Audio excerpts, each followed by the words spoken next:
Welcome back to the channel, guys. Today I'm going to demonstrate how to properly field dress a deer. It's a white-tailed deer to be specific, but mule deer, antelope, pretty much all animals like that, you get gutted the same way. This one happens to be a doe that my daughter shot. So it's a little bit different if you're going to do a buck. If you have a bigger buck that you're going to want to not split the chest all the way up. It's the same concept. You still take the intestines and the guts and stuff out first, and then reach up and pull the lungs and heart and stuff out of there that way. You just don't want to cut all the way up. It makes it really hard for taxidermists to sew everything back together on the cape to make it look right. What? I was gonna say, that's a cute little holder thing you got there. Right, the floaty? It is. That's what it is? Yeah, so it floats if I drop it in the lake. That's nice. Right? Yeah, well, you didn't have that when we went fishing. I know, we weren't that smart then. No. Here with Miles and my daughter Carly. And she just got a doe, and we're gonna show you how to properly field dress in the woods. I always bring a pair of rubber gloves along. Not that I'm worried about a little bit of deer blood and fat, but I don't like digging it out from under my nails. It just keeps everything a lot cleaner. So I'm gonna turn it over to Miles. All right, on a doe, first thing I'm gonna do is, I always cut the milk sac out. This one looks like she was dry. On a buck, you gotta take his privates out, and you wanna be real careful not to cut into the stomach cavity, or you're gonna have a huge mess.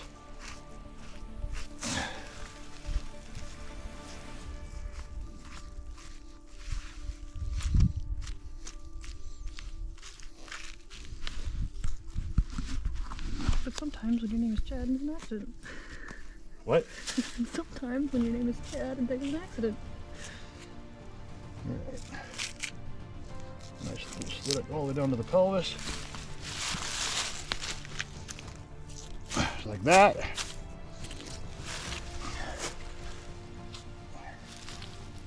I'm going to cut up here to the rib cage.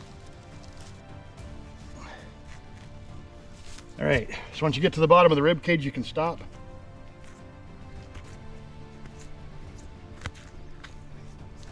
And that's where I want to make my incision. That way I can pull this back, so again, I don't cut into that stomach cavity and let all the corn and whatever else has been eaten squirt out all over the place.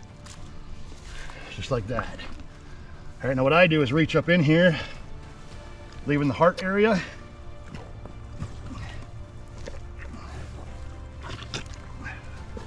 That ain't good. Accident? Yeah, you like blew a hole through there. Isn't that the goal? There's the diaphragm.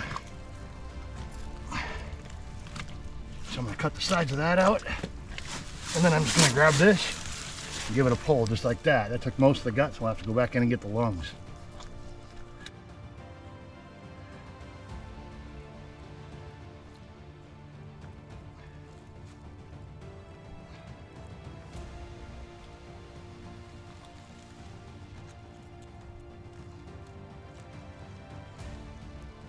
All right, there's its gut.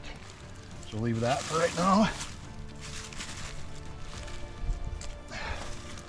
All right, now from here, take your knife, and you can find where the ribs split.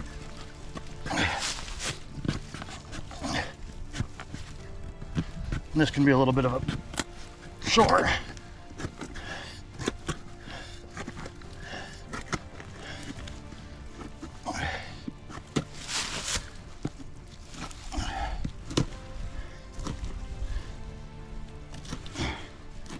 And that'll go all the way up. There. Now she's ready for open heart surgery. All right, you want to hold that. All right, so here's the diaphragm. That's what separates the lungs and heart cavity from the gut and intestine cavity. So what I'm gonna do, just slice that guy out of there.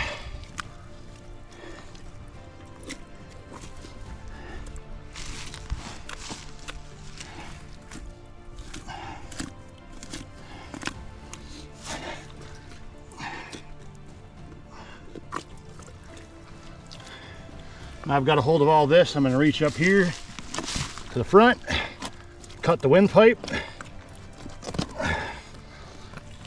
It's right there. And then that whole lung and heart group comes out all at once.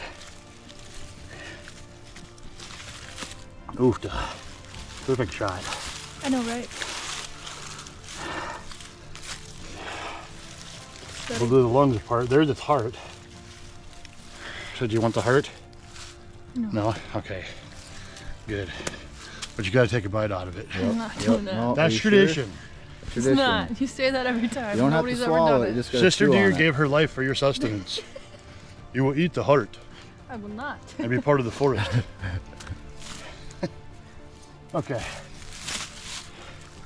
Now, cut that. I was gonna hatch it with so I can split the pelvis.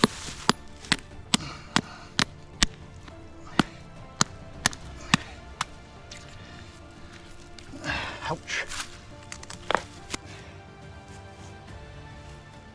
Now, the easiest way I found to do this is just like that. You open that up, be careful because this is sharp a lot of times.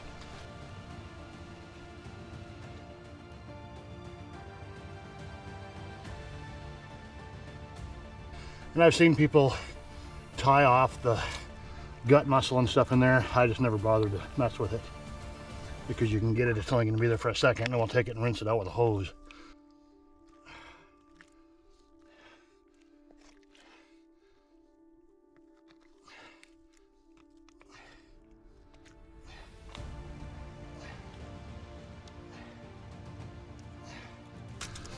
There goes the intestines and the rest of the fun stuff.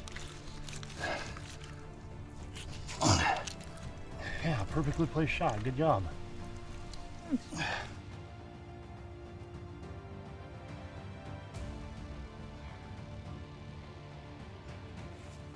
For proper glove etiquette from being on the fire department, you want to pull that one down, put that one inside that one, and then pull that together. And whatever you do, don't leave these in the woods, because animals, predators, and stuff like that will find them, they'll eat them. That's gonna be really hard to digest. So pick up your shit, people. All right, that's it. So there we go. Hope you guys learned something, and we'll see you on the next one.